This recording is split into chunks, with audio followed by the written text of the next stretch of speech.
بسم الله الرحمن الرحيم.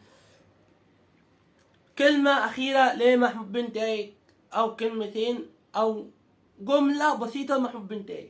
هتتنسى يا محمود يا بن تايج، هتتنسى بجد.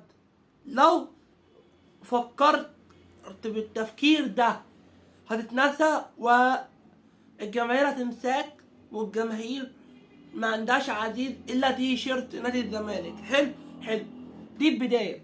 ثانيا، ومعكم عصام أحمد أويس، الإعلامي المتميز القدير المظلوم من إخواتي تي كلهم أهلاوية سواء زملكاوية سواء ما بتشجعش كورة. المظلوم سواء بتتابعنا على تيك توك اعمل هتدوس على القلب الاحمر، هتدوس على نشر، هتدوس على الزر اللي تحت صورتي. سواء بتتابعني على تيك توك على اليوتيوب هتدوس اشتراك، سواء في القناه سواء بتتابعني على الفيسبوك هتدوس فولو متابعه.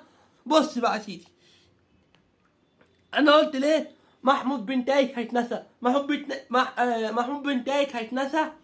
محمود بن تايج هيتشفر من الذاكره. محمود بن تايج هيتأور من الذاكرة، من ذاكرة الزمالك، من ذاكرة جماهير الزمالك. حلو. رقم 2 عندك حميد أحداد، خالد بوطيب، فرجاني ساسي، عبد الحميد اسمه ده التونسي اسمه ده التونسي علي معلول. ما تنساش من الاهلي ليه؟ في فرق بين علي معلول مع الاهلي، في فرق بين الزمالك مع، ما انت هنا الزمالك وهنا الاهلي. علي معلول في الزمالك، محمود بن تايج في الاهلي. علي معلول تونسي، محمود بن تايج مغربي. بس مش جاي اتكلم في المقارنه بين معلول وبن تايج، انا جاي اتكلم في حاجه تانية. الناس لو محمود بن تايج هتتنسى زي حميد أحداد، خالد بوطيب، فرجاني ساسي، محمد ونجم. هتتنسى، هتتزال من الصورة. ليه بقى؟ لأن اللي ماشى من نادي الزمالك اتنسى أصل الأجانب. لأن أنت هنا في المكان ده جا أجانب كتير أوي. لأن أنت هنا نادي الزمالك ما بيقفش على عيد ولا الأهلي. حلو.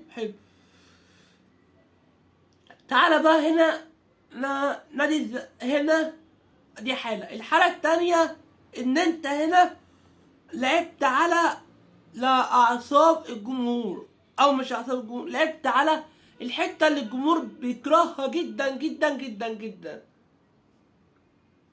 وانا وان مفيش حد في الاعلام المصري طلع يتكلم على ان محمود بن تايج رفض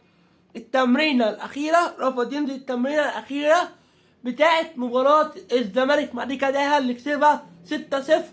وألف مليون مبروك للزملكاوية.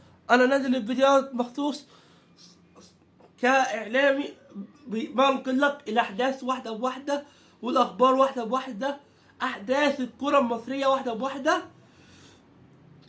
الغير كاره للزمالك والغير كاره للكرة المصرية في شيء، والغير كاره للأندية المصرية كلها. مش كاره ليها بس كاره لبعض الحاجات في بعض الأمور.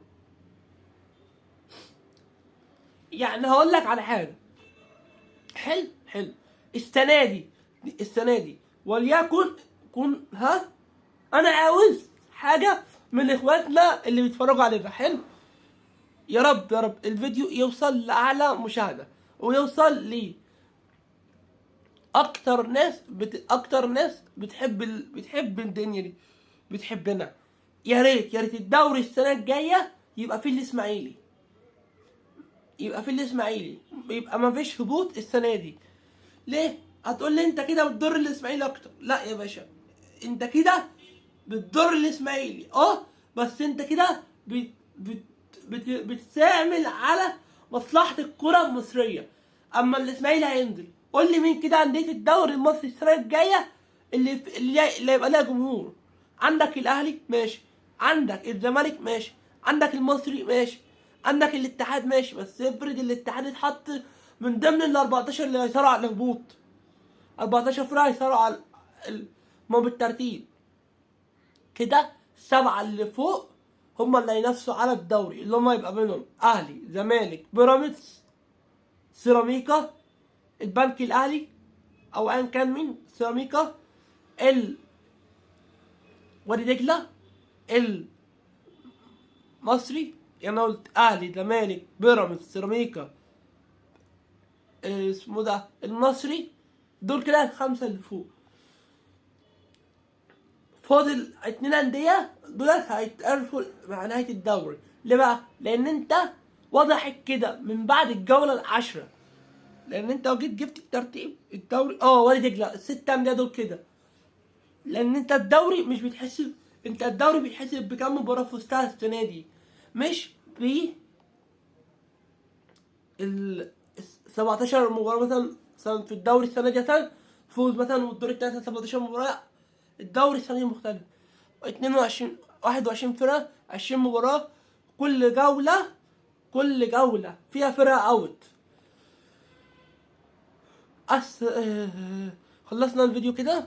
شكرا جزيلا، مستني تعليقكم على الفيديو. يا رب الفيديو يوصل لأعلى عدد من المشاهدة. دي حالة. الحالة التانية أعلى عدد من التفاعل. دوس لايك. أنا عارف إن في ناس بتتابعنا من بعيد لبعيد كده، في ناس مستخسرة فينا الدعم. يا باشا أنت مش هتخسر حاجة، ادعم أخوك. ادعم أخوك حتى لو بشير.